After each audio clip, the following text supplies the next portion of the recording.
Bonjour, bonjour chers compatriotes, s'il vous plaît partagez. J'espère que vous me suivez très bien. Bon, vous qui êtes là, partagez, partagez. Je vais m'adresser à monsieur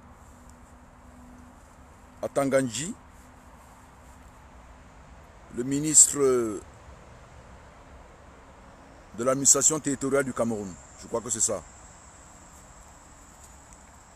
Donc si vous pouvez partager,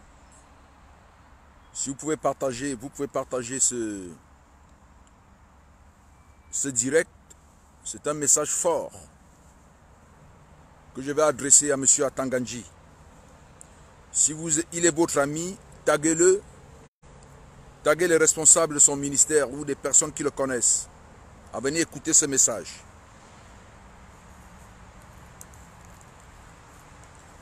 Donc partageons, partageons, partageons. C'est un message que j'adresse à monsieur Atanganji. J'aurais pu le faire le soir, mais j'ai d'autres occupations. Je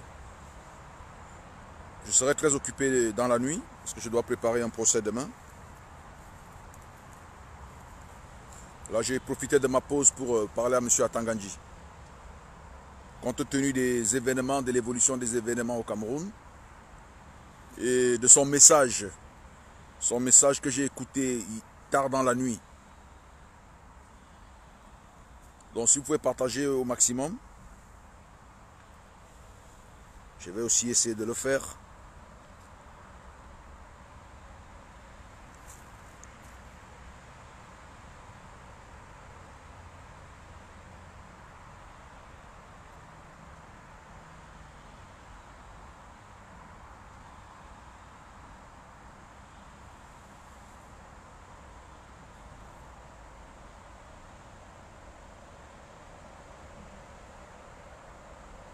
Partagez, partagez.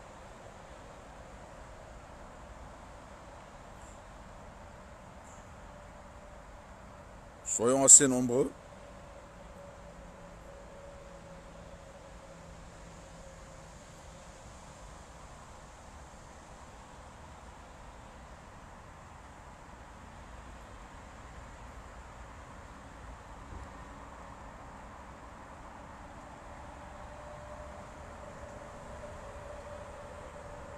Je m'adresserai à M. Atanganji. S'il vous plaît, essayez de partager. Partagez au maximum. C'est vrai que Facebook a procédé à une réduction de ma page. Mais si vous partagez davantage, nous serons assez nombreux.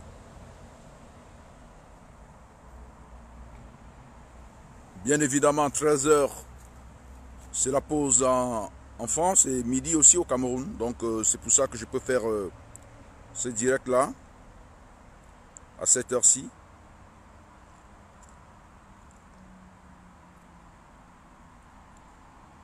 Bon, voilà, je vais devoir commencer. Peut-être après, vous pourriez partager. Vous pourriez partager. Alors, bonjour, bonjour. Salut. J'ai décidé de faire ce message pour m'adresser à M. Atanganji, le ministre camerounais de l'administration territoriale ou de l'intérieur, je ne sais pas comment on appelle ça encore. À la suite de son discours, ou alors son message, devant des journalistes acquis à la cause du gouvernement, qui riaient comme des enfants dans une salle de théâtre, alors qu'on parle des choses importantes de leur pays.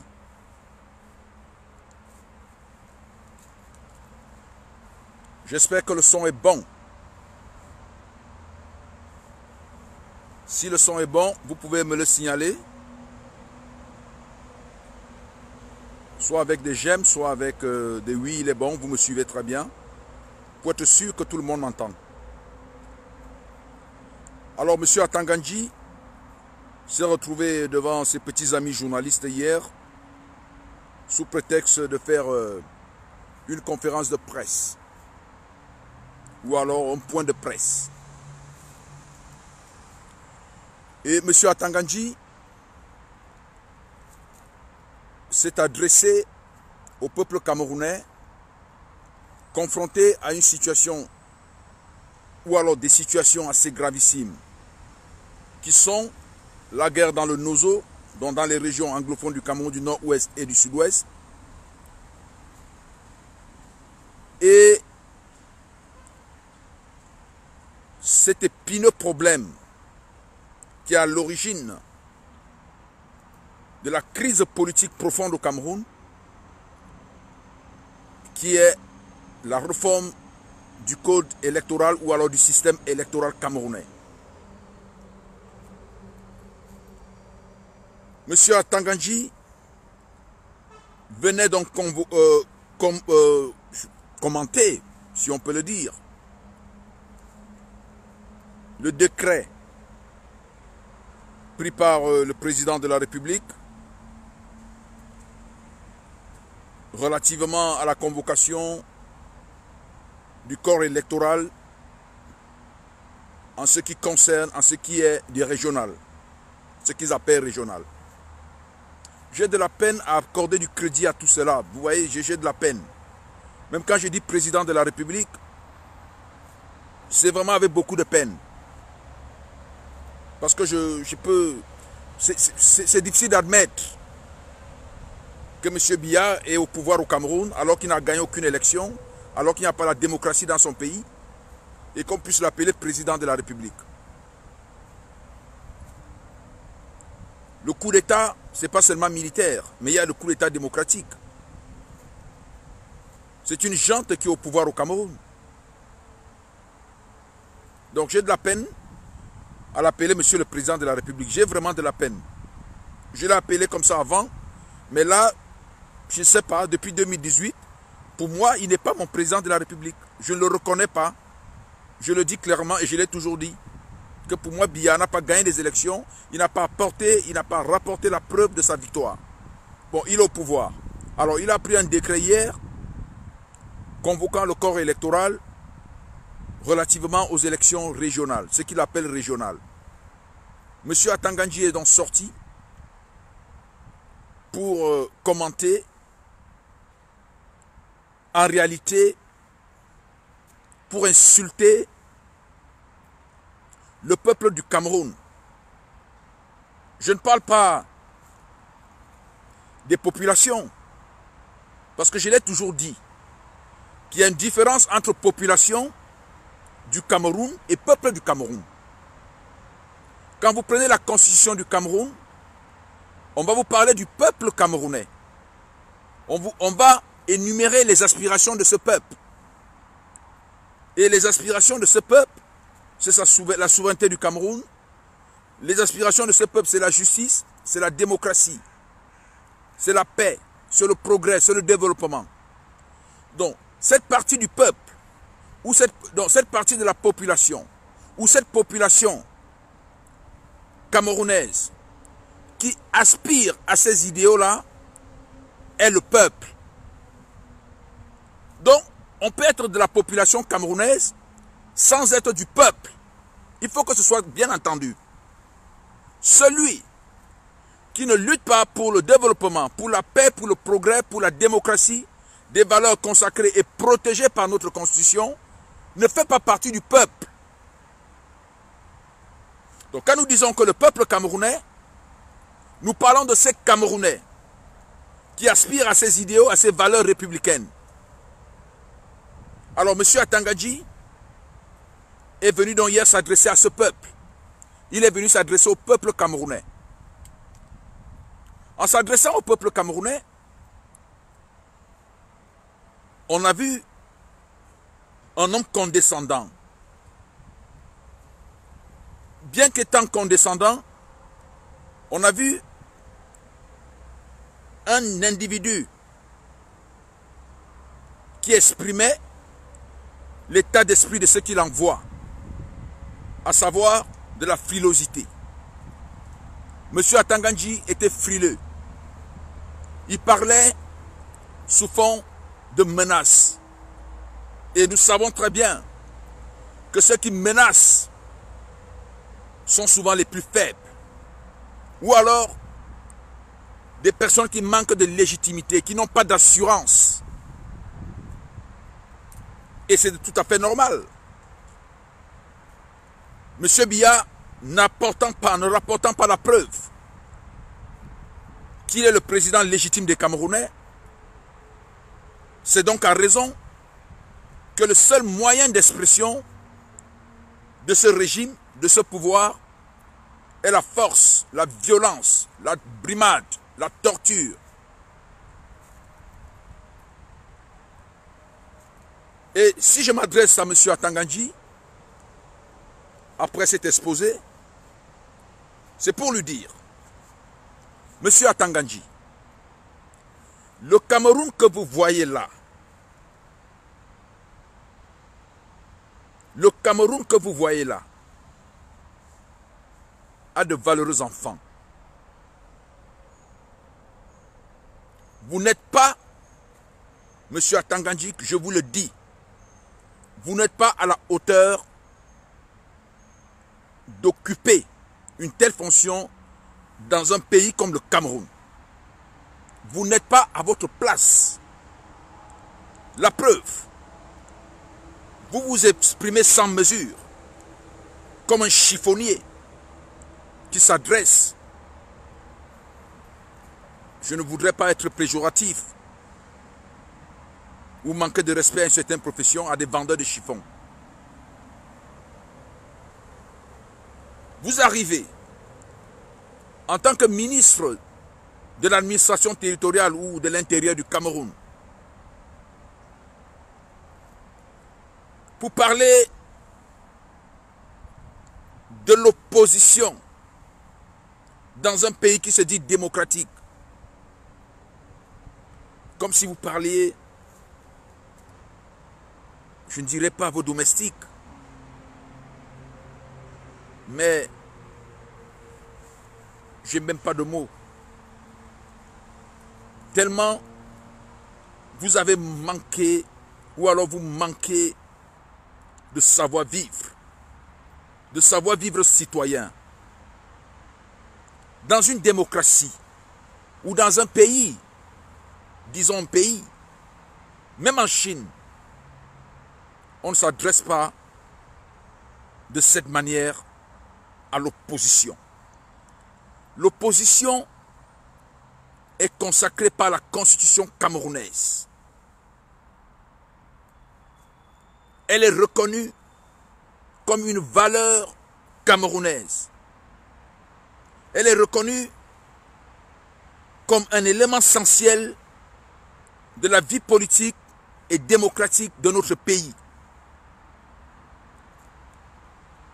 L'opposition, aussi bien que le gouvernement, que le président de la République et toutes les autres institutions, est un acteur de la vie citoyenne et républicaine. Quand on s'adresse à l'opposition dans un pays comme le nôtre ou dans une république,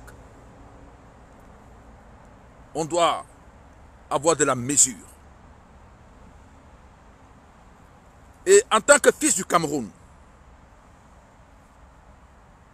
je ne tolérerai jamais que des individus comme vous donniez cette image de notre pays. J'appelle ainsi tous les Camerounais, nos intellectuels, nos penseurs, nos écrivains, nos hommes de la science, à refuser d'avoir à notre tête des personnes comme M. Atangandji. Il n'est pas digne de notre pays. Il n'est pas digne de ce que nous sommes.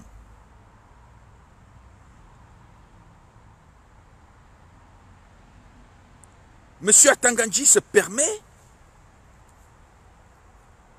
de parler parce qu'il ne l'a pas dit au professeur Maurice Kamto comme s'il parlait à son égal. Le professeur Maurice Kamto, M. Atangandji, fait partie des plus grandes sociétés savantes au monde. Cet homme est respecté partout. Beaucoup de pays n'ont pas des hommes à la dimension du professeur Maurice Kamto.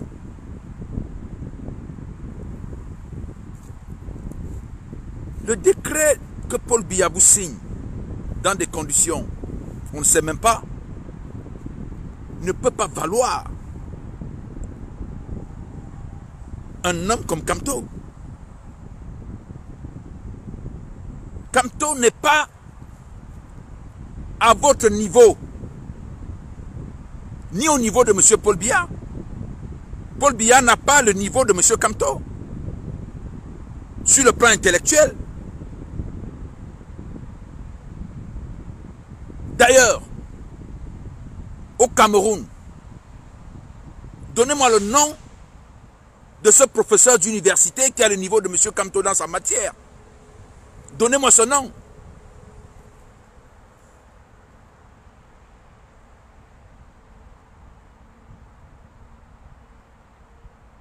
Le plus grand regroupement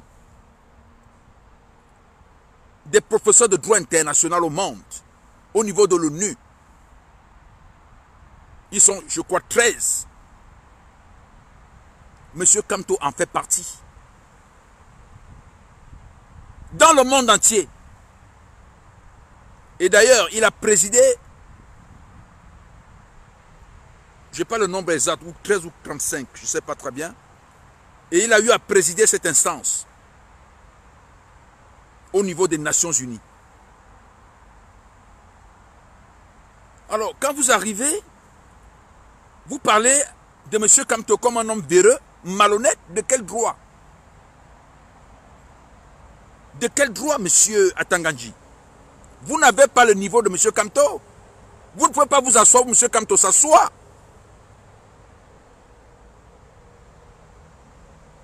Mais il s'agit de quoi?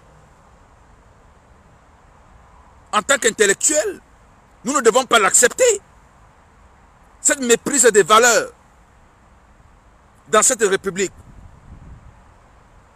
Quand des hommes comme Atangandji s'asseyent devant des journalistes entre guillemets, des prébandits,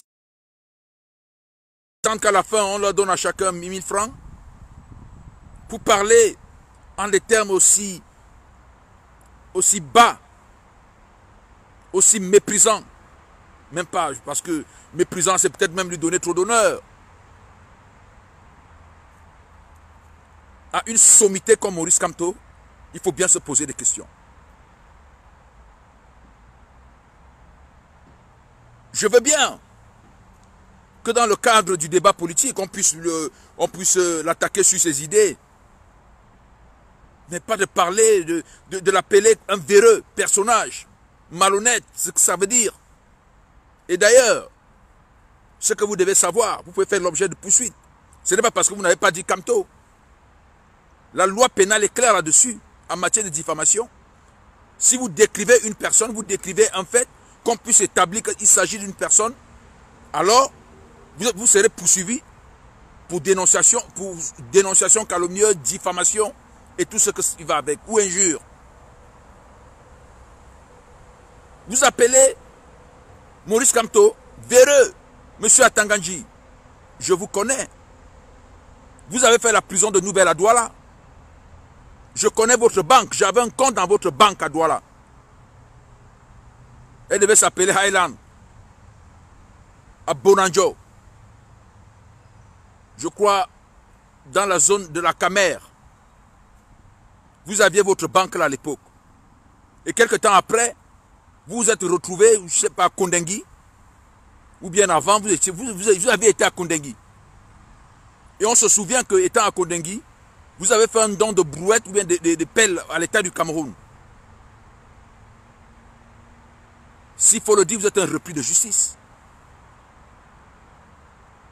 M. Kamto a fait une prison politique. Il n'a pas commis des délits de droit commun. Un peu de respect. Nous n'allons pas accepter cela, M. Atangandji. Que des imposteurs comme vous, parce que vous avez bénéficié d'un décret, dans des conditions que personne ne sait, que vous parlez comme ça aux intellectuels du Cameroun. Vous n'avez pas le niveau de M. Kamto, M. Atangandji. Vous êtes loin d'avoir son niveau. Et quand on prend dans la zone anglophone, vous n'avez pas le niveau des brillantissimes garçons, des enfants du Cameroun anglophone. Vous ne pouvez pas être ministre dans ce pays-là. Même si aujourd'hui il y a un État anglophone, M. Atangandji, vous ne pourrez jamais être ministre là-bas. Vous n'avez pas le niveau. Il y a des sommités dans cette région du Cameroun. Alors mettez-vous à votre place. Oui, c'était à la prison de Noubel, à Douala. Oui, prison de Noubel. Merci. Il était à la prison de Noubel, M. Atangandji. Vous avez fait la prison.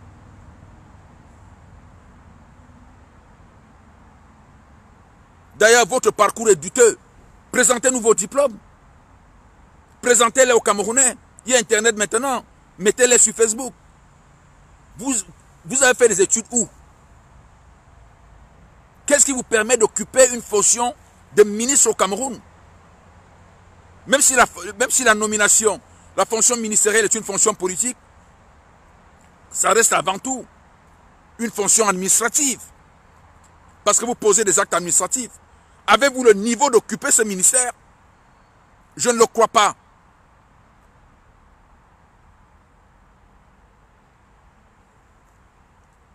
Alors, ceci dit,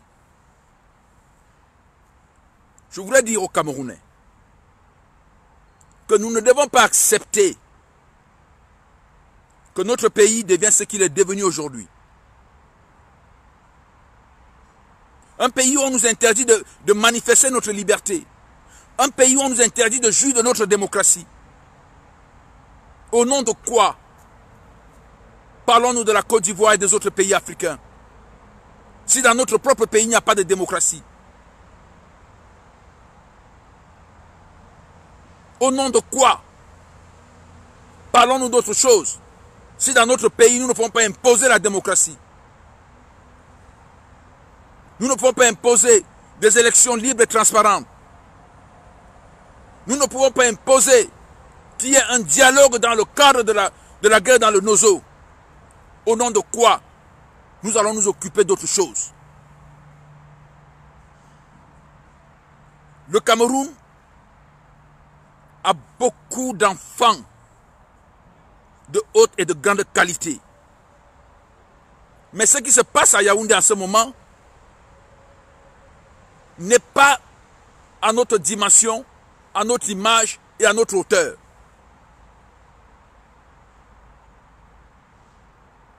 Nous laissons ce pouvoir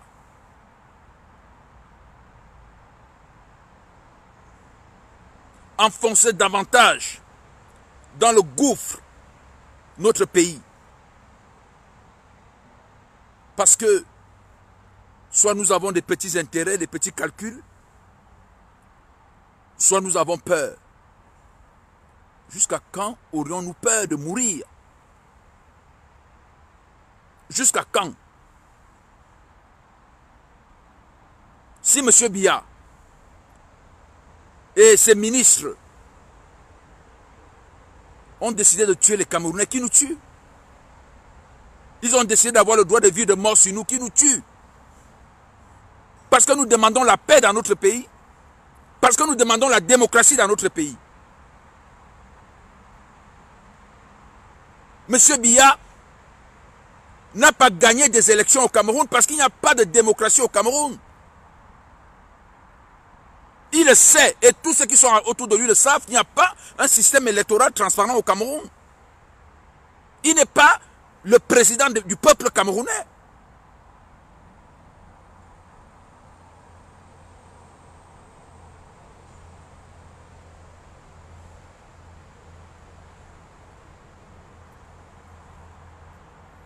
Mais comment, jusqu'à quand allons-nous laisser? Qu'est-ce qui nous arrive? Intellectuels du Cameroun, je vous appelle. Prenez position.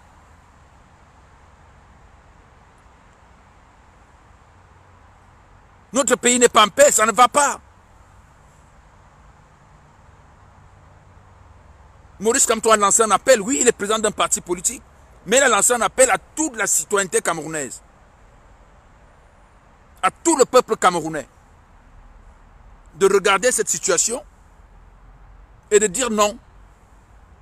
Et le non, c'est de demander le départ du régime Biya, donc de M. Paul Biya. C'est de son droit et c'est notre droit de demander le départ de Paul Biya. Nous vivons ici en France. Chaque jour, il y a des manifestations. Macron démissionne. En Allemagne, partout aux États-Unis. Jamais on a appris qu'on a arrêté, on a condamné des individus pour insurrection parce qu'ils ont manifesté pour demander le départ d'un président de la République. Pourquoi veut-on nous imposer cela au Cameroun? Qu'on n'est pas libre de dire que nous voulons le départ du président de la République. Ce qu'on fait, ce qui est banal ailleurs, on nous l'interdit au Cameroun, ça devient un sacrilège. Monsieur Paul Biya n'est pas Dieu, et même Dieu. Et même Dieu. On est libre de croire en Dieu ou pas. Et Dieu ne nous a pas tués pour autant. Lui qui est le créateur de toutes choses. Lui qui a le droit de vie et de mort sur nous. Nous pouvons dire que je ne crois pas en Dieu. Et nous continuons à vivre le lendemain.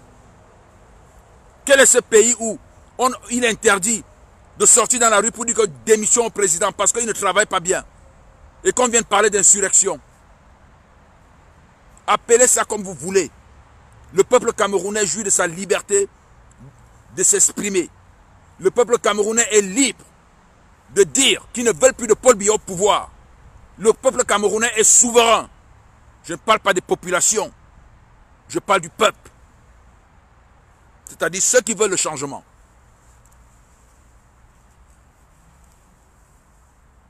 On crée une nouvelle façon, une nouvelle conception de la vie au Cameroun. Ce qui consiste à dire qu'il est interdit de dire que Paul Biya doit partir. Et les gens mettent ça dans leur manne et se mettent à croire que c'est interdit effectivement. Nous disons non.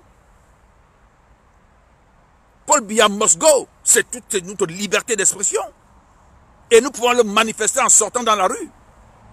Sortir dans la rue n'est pas faire de la violence.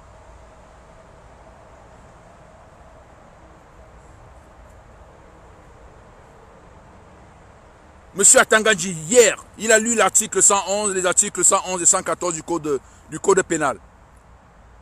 Mais lui-même, il s'est retrouvé en train de dire que celui qui parle à violence demande à ce qu'il y ait une modification ou changement d'ordre constitutionnel.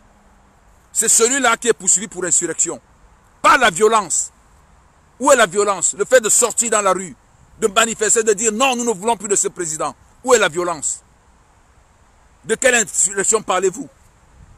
Mais comme vous êtes libre de parler d'insurrection, parlez-en. Mais il ne s'agit pas d'insurrection. Alors les Camerounais vont sortir. Les Camerounais vont sortir, vous allez arrêter, vous allez tuer ce que vous allez tuer. Mais nous allons sortir parce que nous ne voulons pas, nous n'allons pas accepter que nous soyons prisonniers dans notre propre pays. Sortir, manifester, c'est tout un droit, c'est un droit. En ce moment, j'ai laissé une manifestation, pas très loin de l'Élysée, ils sont en train de manifester. Il y a des pancartes, Macron démissionne et tout le reste. Et après, ils vont rentrer chez eux. Pourquoi devons-nous accepter cette logique qui consiste à dire que si on sort, ça veut dire qu'on affronte l'armée et que l'armée a le droit de tirer sur nous parce qu'on a dit simplement à Paul Biya de partir du pouvoir. Nous n'allons pas l'accepter, chers compatriotes.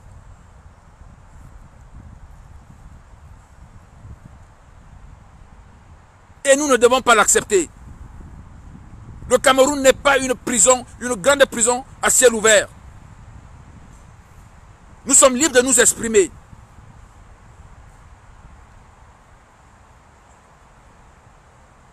Monsieur Paul Biya n'est pas le propriétaire du Cameroun. C'est un président qui est là, qui normalement sur le plan constitutionnel, elle n'a pas la souveraineté du peuple et il n'est pas au-dessus du peuple. Le peuple est maître des mandats présidentiels. C'est pour ça que le peuple peut écourter un mandat présidentiel. C'est de son droit. Parce que ce peuple-là est souverain.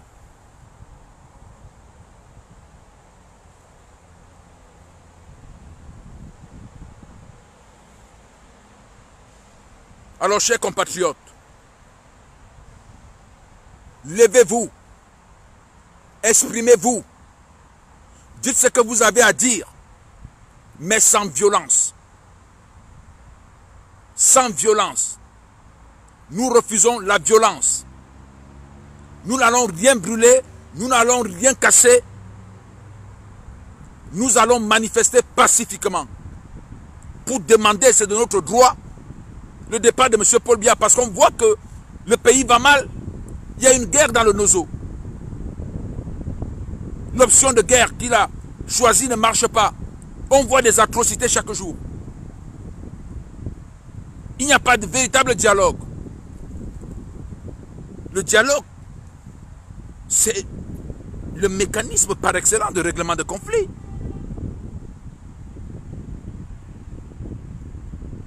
Alors demandez à M. Biya depuis des années de régler cette affaire à l'amiable, si on peut le dire ainsi. Il refuse de le faire. Pourtant c'est la solution. Des milliers de Camerounais meurent. Des milliers de Camerounais meurent. On voit des atrocités que nous n'avons jamais vues. Nos enfants le voient à travers les réseaux sociaux, où on découpe des hommes à la machette, des femmes à la machette. Et il n'y a aucune solution. L'option militaire échoue. Tout le monde voit qu'elle a échoué. Tout le monde est conscient que ça a échoué. Mais on nous fait croire que tout se passe bien.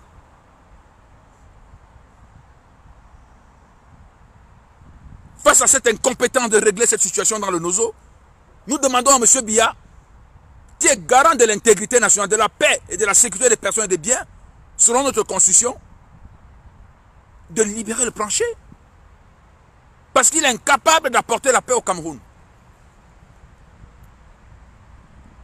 Sur le plan démocratique, il n'y a pas d'élection transparente, libre et transparente au Cameroun.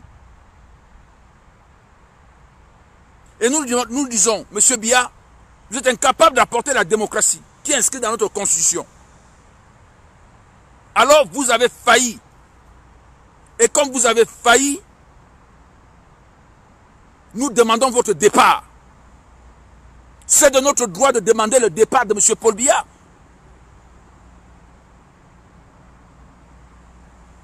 Nous ne faisons pas la guerre. D'autres auraient pris l'option de faire la guerre, de prendre des armes et de se tirer dessus. Mais nous disons non.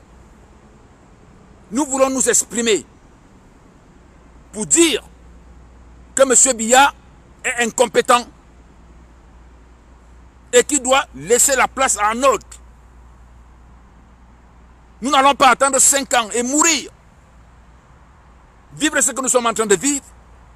Parce que, supposez, M. Biya a un mandat de 7 ans. Et qu'il a eu dans quelles conditions?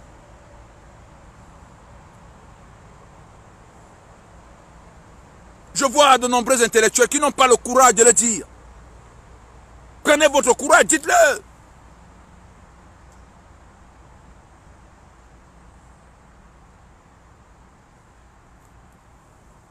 Et dans ce cas, je voudrais m'adresser à nos forces de défense et de sécurité. Les manifestations publiques, je dis les manifestations publiques, sans violence, sont des manifestations à caractère politique. Nous sommes des civils. Et nos marches et nos manifestations sont de nature politique parce qu'on veut un changement des institutions qui ne fonctionnent plus bien. Donc c'est une affaire de civils. Vous n'avez donc pas, tant que nous n'aurons pas exercé des violences, tant que nous ne serons pas rendus au palais de justice, au palais de l'unité, comment vous appelez ça, palais de l'unité, au palais d'études, aller violenter le personnel pour les sortir de là, ou à l'Assemblée, vous n'avez pas le droit de vous interposer. Encore moins d'utiliser des armes contre nous. Nous sommes à main nue. Nous sommes à main nue. Nous faisons des manifestations pacifiques qui rentrent dans le cadre de notre constitution et des traités internationaux ratifiés par le Cameroun. Et ces traités disent, comme la Déclaration universelle des droits de l'homme, que les marches et les manifestations pacifiques sont autorisées. Elles participent de la liberté d'expression. Vous n'allez pas tenir votre peuple, auquel vous faites d'ailleurs partie, certains d'entre vous.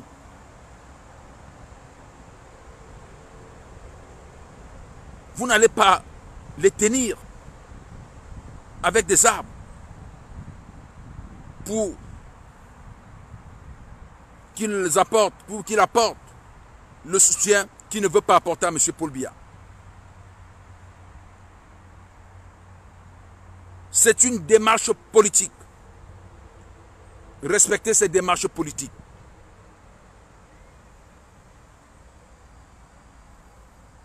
Qu'aurez-vous à gagner en tirant sur des Camerounais? En 2008, selon les bilans officiels, vous avez tiré sur 40 Camerounais parce qu'ils ont manifesté pour s'opposer à la révision de la Constitution. Vous avez tiré sur ces populations.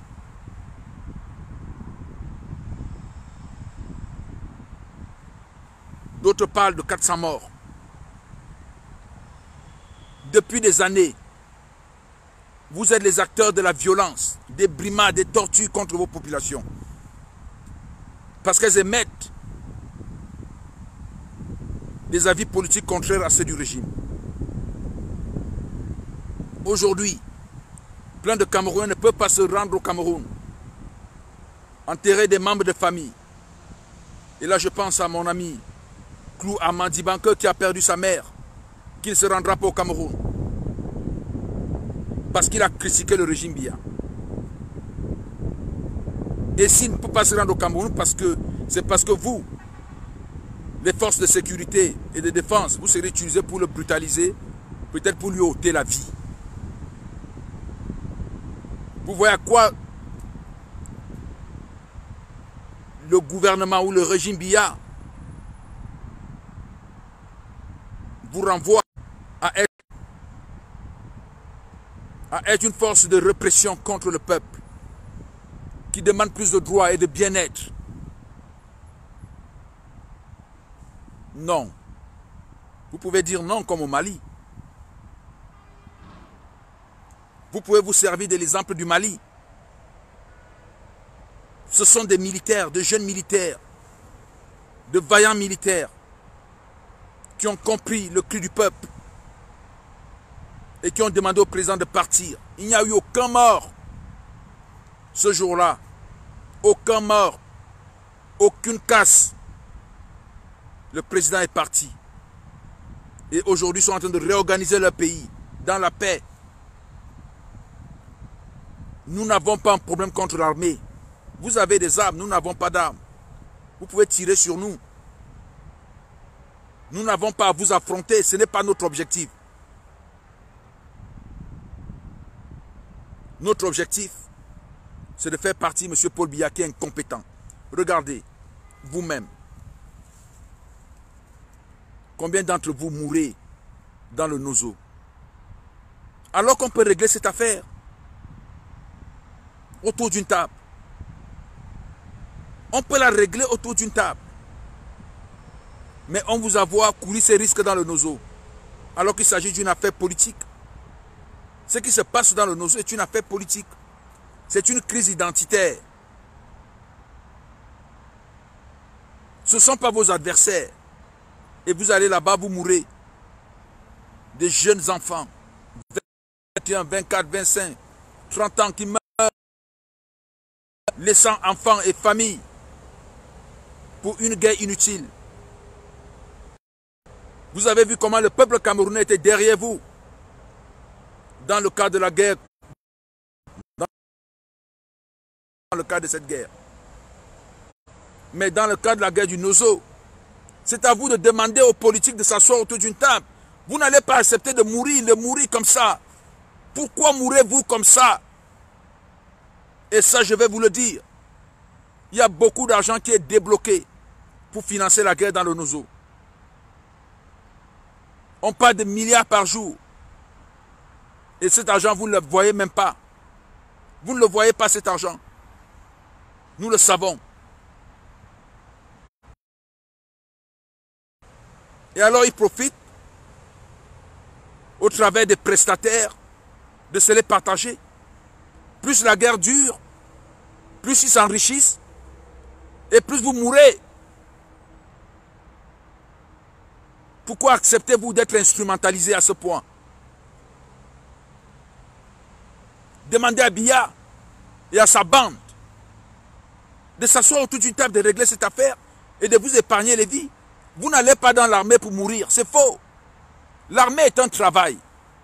Vous allez là-bas pour travailler, pour vous occuper de vos familles, pour régler vos problèmes du quotidien. Vous n'allez pas dans l'armée pour mourir. Vous allez dans l'armée pour protéger le pays. La mort peut arriver, mais ce n'est pas l'objectif. C'est pour ça que la guerre à laquelle vous participez doit être légitime. Et cette guerre dans le Nozo n'est pas légitime. Elle n'est pas légitime. Pourquoi la faites-vous? Quand on vous demandera de tirer sur des populations à main nue, votre comportement n'est pas légitime. Parce que on vous miroitera des nominations, des avantages, des galons. Et vous allez donner la mort. Vous allez ôter la vie à vos compatriotes qui font des revendications politiques.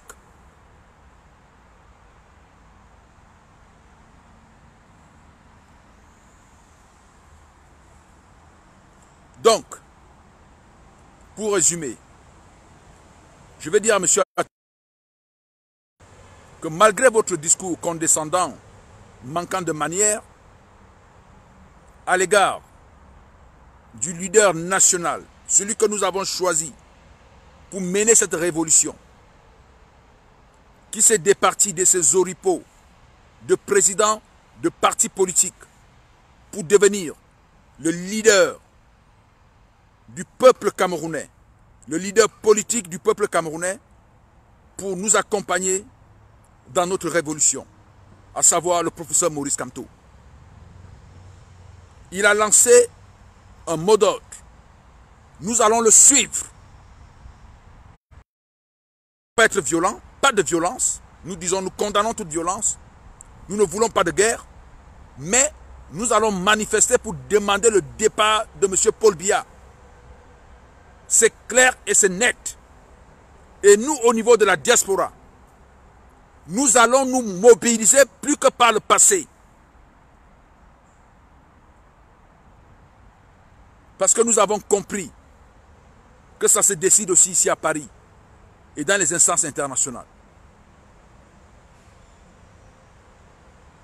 Il y aura un chronogramme de manifestation puissante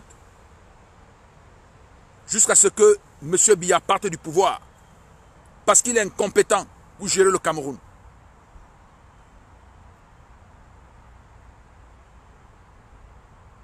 Voilà, chers compatriotes, le message que j'avais adressé à M. Atangandji, et j'ai profité pour l'élargir. Faites une bonne fin d'après-midi, ou alors de matinée ou de soirée, ça dépend de là où vous êtes. Et nous disons à bientôt.